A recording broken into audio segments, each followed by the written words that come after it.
Welcome to American Stories. I'm Saida Pagan.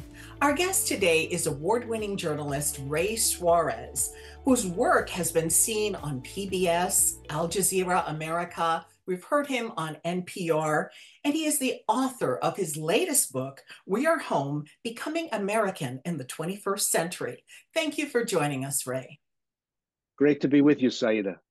So tell us about your latest book. I understand you have traveled all over the country to get the information to write this book. I was almost goaded into writing it, pushed into writing it by events, by listening to the American discourse over immigration and realizing that it was badly off the rails, not even anchored in reality to what's really going on among the more than 40 million Americans who were born someplace else on the planet. And I thought, well, if I can contribute anything to reframing the debate, to telling the life stories of the people who've come here from other places to make their lives here, that would be important work right now when so much of our immigration family fight, our national argument, is really not rooted in what immigrant lives are really like, where they come from, what they do when they get here, all of that stuff. So it is both an oral history, the life stories of people who've come here from other places to live, and also a history of American immigration law and about the welcome and sometimes lack of welcome that immigrants have received from people already here. Can you tell us a few stories that you heard along the way? I met amazing people, and one of the interesting parts of putting a book together about anything is that you're always learning along the way and rethinking how you're going to write this book. And as I was doing interviews, as I was spending time in different cities across America with different immigrants, the immigrant stories themselves, the stories they told, moved from the sort of general run of the book closer to its heart, closer to its center. And my editor at Little Brown suggested, I think what you ought to do is make them the story. And they were just so terrific. Samir from Kenya, who came just as he was finishing high school in Mombasa on the Indian Ocean to a suburb outside Washington, D.C. And he, after just a few weeks in the United States, is working 2 full-time jobs, one at McDonald's, one at the convenience store in the Northeast, Wawa. So there he is working 80 hours a week. He's bored, he's exhausted, he's restless like any teenager. So he joins the US Army. And after a short stint in basic training, is sent to Korea. So here's a guy who's hardly lived in the United States. And now he's wearing an American uniform, living in South Korea, and being asked by Korean soldiers what the US is like. And when he told them, I don't know, I've hardly lived there, they almost didn't believe him. I met Andrew Lee, who's a multimillionaire now, but came as a boat person after the Vietnam War. He was picked up at sea by pirates, ended up in a refugee camp in Southeast Asia, and accepted into the United States as a refugee. He and his brothers bought a coffee shop, which became a chain of coffee shops, and then became a series of commercial bakeries that now supply the big box retailers across America with baked goods in a family business that's now worth in the neighborhood of $200 million. I met so many people who came from Iran, from Hungary, from New Zealand, all kinds of places in the various decades between the time our laws changed, switching American quota systems away from favoring Europe toward being more open to the rest of the world. And of course, Latino immigrants who've come from Mexico, from Central America, from South America. These are amazing stories, and they sort of push back on this idea that people come here with their hands out, wanting free stuff and not wanting to work hard. What almost everyone I spoke to told me when I asked them, well, what would you tell somebody who wants to start over and come to the United States? They all said, be prepared to work really hard. They know that that's part of the deal. Do you believe that more of our leaders should read books such as the one that you wrote? You bet. I mean, when I hear people who are elected officials talking in some of the uninformed ways that they do about who immigrants are, what lands them up, for instance, at the southern border, why they stay, what they want out of life in America, I think, wow, haven't they met any immigrants? Haven't they met any of the people that they're talking about? It's really quite remarkable. And this happens across the parties, across regions. If you look at the polling data, some of the greatest levels of anxiety about immigration, fears about the future of immigration, are in places where very few immigrants go. Just a few months ago, I was on a reporting trip in southern Missouri, one of the most uniformly native born places in the country. And one of the things that they were talking about was the southern border, immigration, and the fact that so many of the people trying to get into the country were, in their words, military age males. Well, I got news for you. The people bussing your tables are military age males. The people picking your cabbages and strawberries are military age males. And the people packing apples in crates in Washington State and in Michigan are military age males. Why? Because they're young, they're strong, and they want to send money home to their families. What surprises did you encounter in your trip and in putting all of this together? What surprised you? You know, we have a funny pattern in American history. We're not very friendly to immigrants. We let them in, we put them to work, but we're not very nice to them. So we sort of beat you up at the front door, but by the time you reach the back parlor, we're eating your food. And that happens over and over and over again. It happened throughout the 19th century with large numbers of immigrants from Germany, from Ireland, from Eastern Europe. It happened again in the on again, off again love affair that the United States has had with Mexican workers, with the people of Hazleton, Pennsylvania, a dying small industrial city in Northeast Pennsylvania that is now more than half Dominican. And it was a wrenching change for a lot of the people of Hazleton who thought of immigrants as being their own grandparents from Italy and from Germany and from Ireland, and not these people who were coming from New York City, but in many cases had been born in the Dominican Republic and were being pushed out of New York City by high real estate prices and were making a home in Hazleton, which now has a main street that's dominated by Latino-owned businesses and a Republican mayor who says, look, if it's good for the town, it's good for me. How much of this would you say, Ray, is your work is kind of personal because you were born in New York City, but your parents, just like mine, were born in Puerto Rico. So, how much of that do you think was put into putting this book together? What Well, it's the influence might it perfect have? position for a reporter, right, Saida? I mean, it's our story, but it's not our story. We're insiders and outsiders at the same time.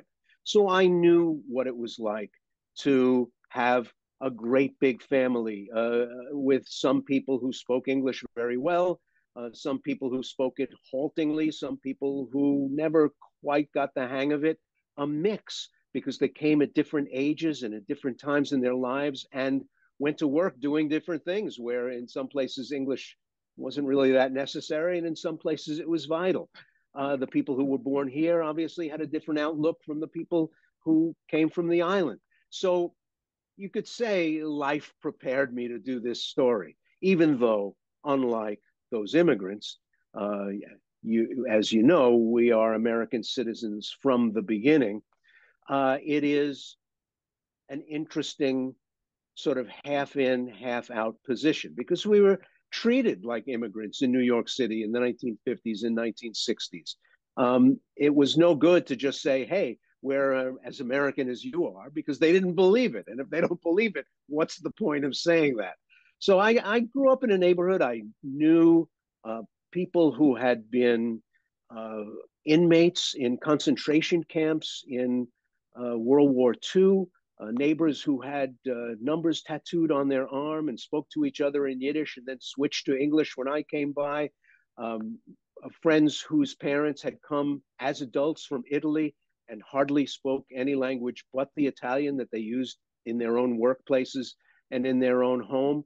I know that the fables that we like to tell ourselves as Americans about immigrants, that until now they all learned English, that they got the hang of being American right away, that, oh, well, my family did it the right way, they did it the legal way, when there were no rules. Earlier in American history, there were no rules. So how much of a pat on the back do you want for your great-grandfather following the rules? There were no rules. And we can't be honest with ourselves about this. We have a very difficult time because we're trying to both valorize our own immigrant histories while negating the struggle and being critical of the challenges and impediments faced by today's immigrants. It's a real, almost neurotic kind of way of regarding immigration. Now, you've written about that experience growing up in Brooklyn. Tell us about the book that you wrote, the title, and tell us what you wrote about. I wrote a book called The Old Neighborhood, What We Lost in the Great Suburban Migration. And it's about white flight and the remaking of the American city in the decades after the Second World War. This was a story that I worked on as kind of a scholar and a researcher at the University of Chicago. I wrote my master's project on white flight and gentrification, but it's also a story that I lived as a reporter, watching it happen, watching it roll out, watching the way neighborhoods change as a reporter in New York and Chicago and Los Angeles.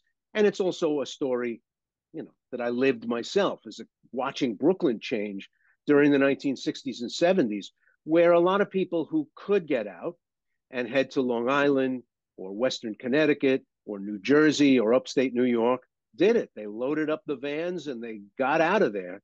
And New York suffered a great deal during those years because of the hundreds of thousands of families that thought it was time to go. I was fascinated by that story, and I was really grateful that a division of Simon & Schuster thought it was a good enough story to publish as a book. It's still in print. It's assigned in some colleges as part of the coursework, so it sort of keeps it in circulation. Every now and then somebody will walk up to me and say, hey, are you Ray Suarez? And I'll say, yeah, not really sure what's coming. And they'll say, I had to read your book when I was in college. And I think, oh, all right, well, sorry. And they say, no, it was really good. I learned a lot. And I think, relief. Okay, that's a gift to any writer, to have a member of the audience, a reader, a listener, a viewer come up to you and say, look, you don't see it from where you sit, but your work meant a lot to me. And it meant a lot to me to be able to write about it. So it's a great pleasure to hear feedback back from readers who say that the book moved them and taught them a lot that they didn't know. Speaking of that, you have written in addition to the two that we just discussed, 3 other books, and I believe one of them also goes back in time, several centuries. Tell us about that Sure. book. I wrote the companion volume to the PBS history series on the history of Latinos in the United States.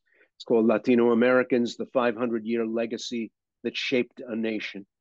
And we start all the way back with the first Spanish pioneer columns coming up from what's now Mexico into what is now Texas, Arizona, and New Mexico, establishing one of the oldest cities in the Americas, Santa Fe. And we go through the 5 centuries of Mexicans in the Southwest, of Caribbeans in Florida and New York, of a little bit of everybody going to Chicago and the great industrial cities of the Midwest, how it's changed American culture, how it responded to the Cold War, since the large and growing population of Central Americans in the United States is very much a phenomenon that was spurred and sustained by the final chapters of the Cold War, civil war in Guatemala and El Salvador and Honduras, Nicaragua. So it was a great education for me. I learned a lot doing the research and doing the extensive interviews I did for the book. And it was a lot of fun, again, sort of inside, outside, telling a story that I'm kind of a part of, but also telling it from that arm's length distance of any good reporter. And your other 2 books? I did a book with a group of other writers called Going for Broke, on making it and not making it in America during a period of downward mobility for a lot of people, culminating in the pandemic. I worked with journalists from the Economic Hardship Reporting Project, and we came out with a volume of essays, including one of my own, on what it's like to be scuffling in America. And one other book that I'm pretty proud of because I thought it stood up pretty well, called The Holy Vote, The Politics of Faith in America. And it's the history, but also contemporary landscape of how politics intertwines with religion. It came out in 2005, so obviously a lot has happened in the almost 20 years since then. But the chapters on same-sex marriage, the chapters on the amount and the proper role of religious influence in public schools, it stands up. It's pretty solid reporting and it's pretty solid history. So it's still worth reading, I think.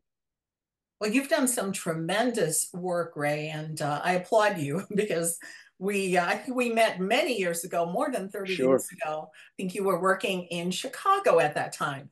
So I'd like to shift our conversation a little bit to how it all began, because as we know, those of us who entered the industry back in the day, there were challenges for a person from Brooklyn, somebody from Manhattan, uh, immigrant parents. So tell us how it all began for you.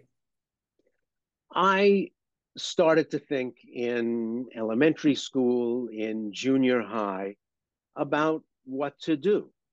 Not that unusual, I guess. And I tried to think about what I was good at. And I knew that I could speak extemporaneously reasonably well with no notes and with no script. I knew I wrote pretty well. And I was always interested in learning more about the world and the way it works and talking to people. And it seemed like those things added up to a sort of cluster of careers. For a time, I considered going into the priesthood. And for not long after that, I turned my attention toward the news business and worked on the student newspaper at NYU, the Washington Square News, worked at the FM radio station at NYU, WNYU FM, and came out of college in the late 70s convinced that this is definitely what I want to do. And I always felt that instead of specializing in one part of the business or another, just writing or just trying to be on TV or just trying to be on the radio, that I might have a better shot at being employed all the time if I managed to stay credible in all the different parts of the business. So I was multi-platform before multi-platform was cool. But what it did was it allowed me to work even when there was no work in what I might have thought of as my chosen part of the business right about that time. When there were no jobs in television, I could work in radio. When there were no work in radio, I could work for a newspaper or a magazine. And I did across more than 40 years now. And It's been an exciting life. It's been a great life. It's given me a chance to see the world and almost every American state. I'm just missing Idaho. I don't know why a story has never gotten me to Idaho, but I've been everywhere else in America. And to really feel like I understand, like I have a finger on the world, which is when I was a kid in an apartment house in Brooklyn, that's what I really wanted. I at one point found a little velvet sack in my parents' closet, and I opened it up, and it was all coins from all the places my father had visited in the United States Navy. And really, I hadn't been anywhere, but I looked at these coins and I thought, wouldn't it be cool to be able to go to places, to see the Philippines and see Hong Kong and see South America and all this. And I really, that may have been what planted the seed, that idea that you really could go see other parts of the world and be in them and see what they're like and see the people there. That was always in the back of my mind. And now that I'm much, much closer to the finish line than I am to the starting line, I feel like I was able to do that. And I'm pretty content, let's say. Well, there's something we have in common. My dad was born and raised in Puerto Rico, became a merchant mariner, traveled all over the world, and I still have my coins in the basement of my home. I still have them. Those are wonderful. Let's begin with your first big job. Did you start out at NPR? I started out as the news editor of a small magazine called Paper Trade Journal. And it was a trade magazine covering the North American pulp and paper industry, which I didn't know anything about. So I became a quick student of how paper is made and how different grades of paper are made. And one thing it did do is it got me out of New York City. I visited paper mills in Georgia and upstate New York and Quebec. It was the first inkling I had that a job in the news business could get you to see places and meet people that you wouldn't otherwise meet and learn things that you never thought you'd ever have to learn. So I worked at Paper Trade Journal for a while. Then I worked in London for a time, both at Britain's first all-news radio station, LBC in London, and their commercial network, the competitor to the BBC, Independent Radio News. Then I moved to Rome, where I was an accredited Vatican correspondent for a time, covered the attempt on the life of Pope John Paul II and his recovery, covered stories and scandals having to do with the Vatican, the fall of Italian governments, skirmishes and battles between the Libyan military and the United States Navy in the Mediterranean Sea, a variety of stories. Then came back to New York to work for ABC Radio, then to Los Angeles, where I was a correspondent for CNN, then to 7 years as a general assignment reporter for WMAQ TV, Channel 5, the NBC O&O in Chicago, then 7 years as the host of Talk of the Nation on NPR, then to my years as chief national correspondent for the PBS NewsHour, then a couple of years anchoring a daily news program for Al Jazeera America. Unfortunately, Al Jazeera America didn't make it. And when it collapsed, I wasn't really very worried. I thought, well, I have a terrific resume and I have a good reel and I have a good file of clips. I'll just find another job. And I wasn't really counting on the twin effects of a shrinking business and ageism. And it really, really was tough to find work. I was given the appointment of the John J. McCloy Visiting Professor of American Studies at Amherst College, went there and taught for a year. Then I had cancer for a while and had to deal with that. Then I started this job with KQED in San Francisco and now syndicated to public radio stations, hosting the program on Shifting Ground, but also as suddenly a born-again freelance in my 60s, writing for a variety of publications domestically and around the world, working for the American Communities Project, a wonderful journalism project out of Michigan State University in Lansing. So while I would never have chosen to be sick and unemployed and have to really rethink my work life and what I wanted to get out of it, it ended up landing me in a pretty good place, both with the wonderful privilege of being able to write this book and also great experiences doing the kinds of things that when I was hustling for the nightly show on PBS, I just wouldn't have had the chance to do. My agent called me one night and said, hey, University of Nevada, Las Vegas is doing a night with Linda Ronstadt. You want to sit on a stage and interview Linda Ronstadt? I said, yeah, sure. Why? Who wouldn't? So I flew out and did that. And it's sort of those accidental, incidental, wonderful things that I've gotten to do that have kept the lights on and kept me busy, but also kept me interested. Well, I know you and I both contribute to Palabra, which is the digital publication of the National Association of Hispanic Journalists. When I saw your bio on their contributors page, I said, yeah, another one from my generation. That's wonderful. Yeah. I like that. We Yes, still have a lot to offer, Saida. Don't let them tell you anything different. that's right. That's right. Only gets better with if you're able to do the work. Tell me a little bit more about On Shifting Ground, because that's what you're doing right now. What kinds of topics are you dealing with? Tell us all about that.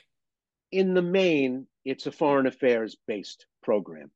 It began life sponsored and produced by the World Affairs Council of San Francisco, which has since merged with the Commonwealth Club, and now it's called Commonwealth Club World Affairs. So 3 out of every 4 shows deal pretty heavily with international news topics. It is a twice-a-week podcast. It's a radio program that you can stream from KQED's website, or you can listen to it live in the Bay Area on Monday nights. Of course, the podcast On Shifting Ground can be heard anywhere that you have a device that gets podcasts and a Wi-Fi signal. So it is straying a little bit because we considered, me and the bosses and the editors, consider this upcoming election such an important, consequential one for the role of the United States in the world that we're also doing a little bit more presidential politics along with the foreign affairs. Well, thanks for all you do, Ray. And thank you for joining us for this edition of American Stories. I'm Saida Pagan.